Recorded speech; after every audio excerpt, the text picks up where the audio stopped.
नशे की हालत में एक मालकिन अपने नौकर के कमरे में जाकर सो जाती है।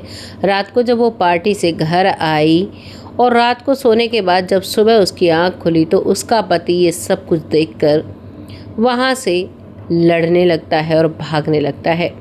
आखिर ऐसा क्या हुआ था, कैसे ये घटना घटित हुई, आइए जानते हैं इस कहानी को। नमस्कार, मैं महक चौधरी। आज की कहानी जो लेकर आई हूँ ये आपको समझाएगी कि इंसान जब कुछ अलग दृष्टि से चलता है तो उसे उसका भुगतान करना पड़ता है, हर कंडीशन में करना पड़ता है। ये कहानी मुंबई से हरियाणा तक शुरू होती है, यानी कि यहाँ पर एक लड़का जिसका नाम होता है संदीप, जो कि हरियाणा का रहने वाला है और वो मुंबई जाता है अपने सपनों की तलाश में। दोस्तों, हरियाणा में रहकर वो एक्टर बनना चाहता था, लेकिन बहुत मेहनत कर उसे कोई रास्ता नज़र नहीं आता है। उसके बाद माता पिता कहते हैं तो इंजीनियरिंग कर ले, और माँ कहती है कुछ कर ले, यानी परिवार में सभी राय देते हैं। लेकिन उस लड़के का लक्ष्य कुछ और था। वो एक्टिंग में अपना हाथ आजमाना चाहता था, एक्टिंग में जाना चाहता था।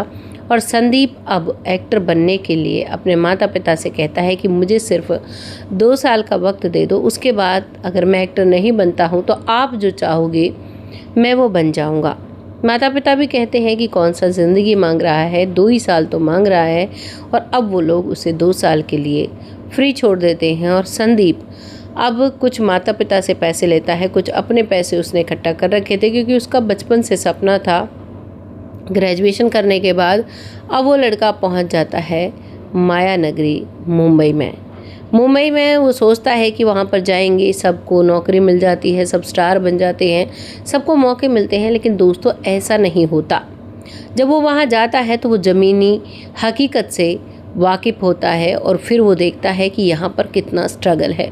वहाँ पर बहुत से ऐसे लोगों से मिला जो लोग वहाँ एक्टर बनने के लिए आए, लेकिन चाय समोसे की दुकान लगाकर रह गए। इतना टैलेंट उनमें, लेकिन उनको कोई मौका तक नहीं मिला। बहुत से लोग जो झुग्गी झोपड़ियों में जी रहे हैं, बहुत से लोग जो नौकरी करने लगे, उन सबको देखकर उसकी हिम्मत टूटी है। लेकिन फिर भी वो अपनी हिम्मत बंधाता है। वो सोचता है कि चाहे कुछ भी हो जाए, मुझे अपनी हिम्मत को नहीं हारना है। और वो लगातार मेहनत करता रहता है, प्रयास करता रहता है, बार बार ऑडिशन देने जाता है।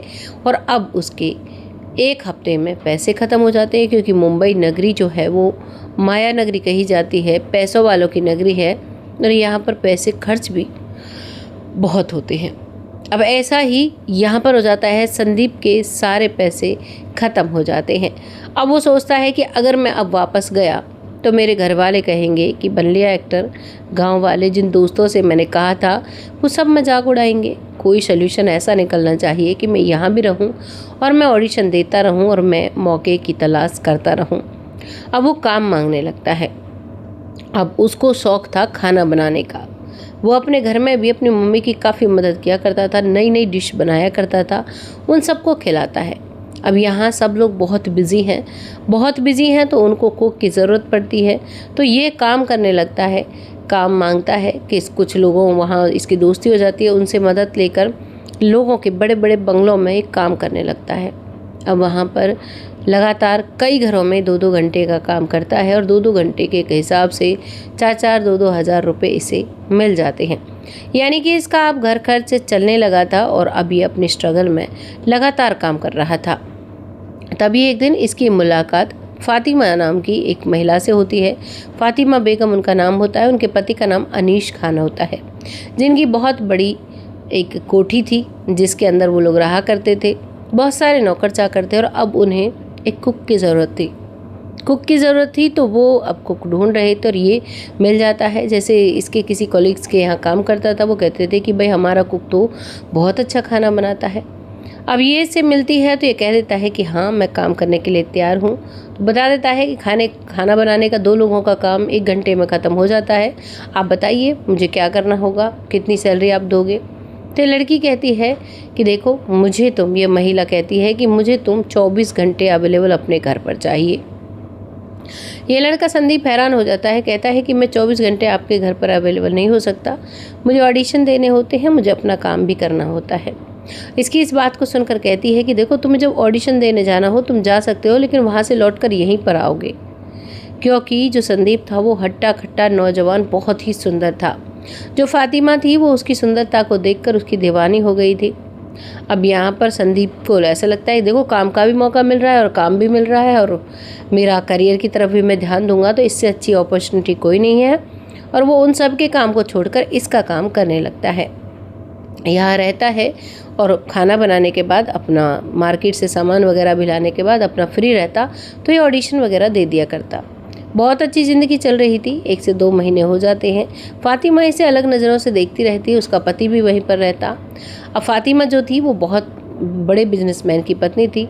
उसका जो पति है वो बिजनेस किया करता था। अब वहाँ पर ये लोग पार्टी में जाते हैं और पार्टी में से ये जो इसका पति है अनीस खान, वो पहले ही आ जाता है, लेकिन फातिमा अपनी और सहेलियों के साथ पार्टी करती है और वो काफ़ी लेट आती है। जब वो रात के अंधेरे में नशे में आती है तो आने के बाद वो अपने पति के कमरे में ना जाकर अपने देवर के कमरे को खटखटा देती है। देवर जो नौकर है वो दरवाज़ा खोलता और कहता है कि मालकिन, ये मेरा कमरा है। मालकिन उसे धक्का देती है और जाकर बेड पर सो जाती है। अब नौकर जब ये सब कुछ देखता है तो देखने के बाद अब नौकर वहाँ से निकलता है और बाहर हॉल में सो जाता है। सुबह हो जाती है। सुबह जब अनीस खान अपने कमरे से उठता है तो वो अपनी पत्नी को नहीं पाता है अपने कमरे में, तो इधर उधर देखता है तो इसकी पत्नी नौकर के कमरे में सोई हुई थी और नौकर अपने घर के काम कर रहा था। इस बात को देखते ही अनीस खान जो है वो लड़ने लगता है और अपनी पत्नी फातिमा बेगम पर हाथ उठाने लगता है। जब वो हाथ उठाता है तो फातिमा इसका हाथ रोकती है। फातिमा कहती है कि बस बहुत हो गया, तुमने जो मेरे साथ किया उसके लिए तो कुछ भी नहीं है। मैं तो सिर्फ उसके कमरे में गई और जिस व्यक्ति के साथ मैं उस कमरे में गई वो व्यक्ति उसी समय वो समझ रहा था मैं बहुत नशे में हूँ, लेकिन मैं इतने नशे में नहीं थी कि मैं ये ना पहचान सकूँ मैं कहाँ जा रही हूँ कहाँ नहीं। मैं जब ये सब कुछ देख रही थी तो ये बाहर से दरवाज़ा लगा देता है और मैं बाहर आकर हॉल में सो जाता है। ये बहुत ईमानदार है और तुमसे तो कहीं ज़्यादा है। ये कहती है कि देखो, आज मैंने छोटी सी गलती की तो तुम मुझ पर हावी हो गए। तुम पिछले 3 साल से मेरा बेवकूफ़ बना रहे हो। तुम जो अपने ऑफिस की कलीग के साथ रंगरलियाँ मनाते हो, मैंने आज तक कुछ नहीं कहा।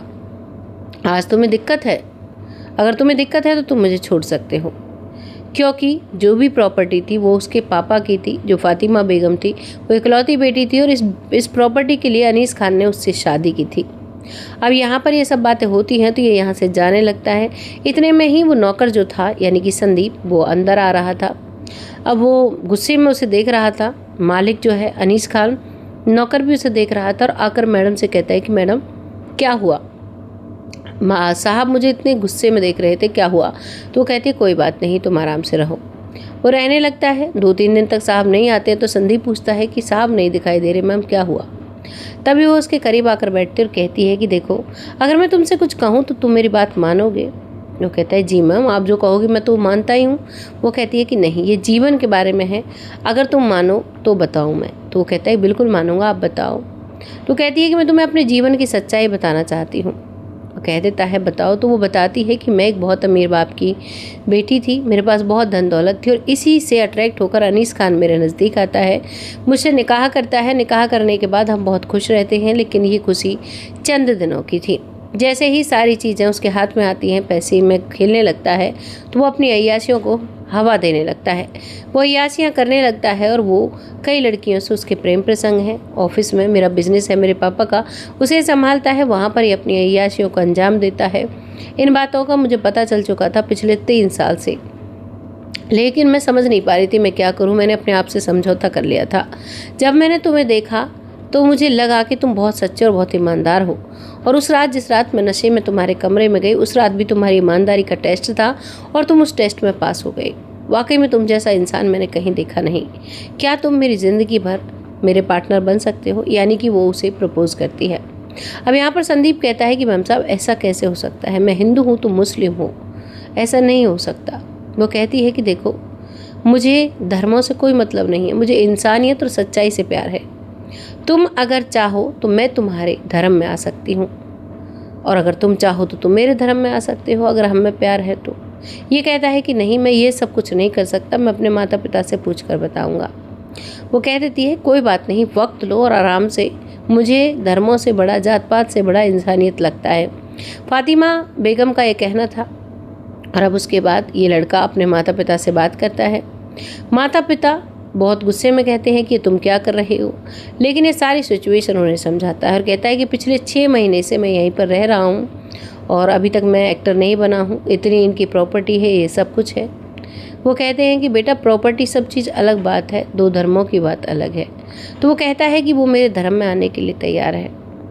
जैसे वो ये बात सुनते हैं माता पिता, वो ये कहते हैं कि देखो, जब वो तुमसे इतना सच्चा प्यार करती है तो धर्म में आने की ज़रूरत नहीं है।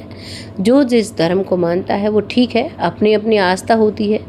हम भगवान की पूजा करते हैं, कोई भोले भगवान को मानता है तो कोई संतोषी माँ को मानता है। इस तरीके से सबकी ईश्वर एक शक्ति जो होती है वो एक होती है। अब यहाँ पर अगर वो अपने भगवान को मानना चाहती है तो कोई बात नहीं। और अब यहाँ पर ये लोग शादी करते हैं। शादी के बाद फातिमा बेगम कहती भी है, लेकिन यहाँ पर जो संदीप है वो कह देता है कि देखो कोई दिक्कत नहीं है, जैसा तुम्हें सही लगे वैसा तुम करो।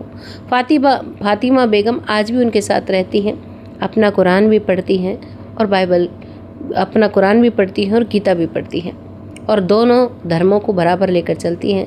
इससे संदीप के जो परिवार वाले हैं उन्हें कोई भी दिक्कत नहीं है। वो सब ये मानते हैं कि देखो इंसानियत सबसे ऊपर है। आज जितनी भी प्रॉपर्टी है उसे फातिमा और संदीप मिलकर संभालते हैं। संदीप के अंदर बिल्कुल भी लालच नहीं है, उसे तो आज भी वो अपने आप को एक हीरो बनाना चाहता है, आज भी वो मेहनत कर रहा है। दोस्तों ऐसा भी हो जाता है। आपको इस कहानी को जानकर कैसा लगा है, अपनी राय कमेंट बॉक्स में लिखिएगा।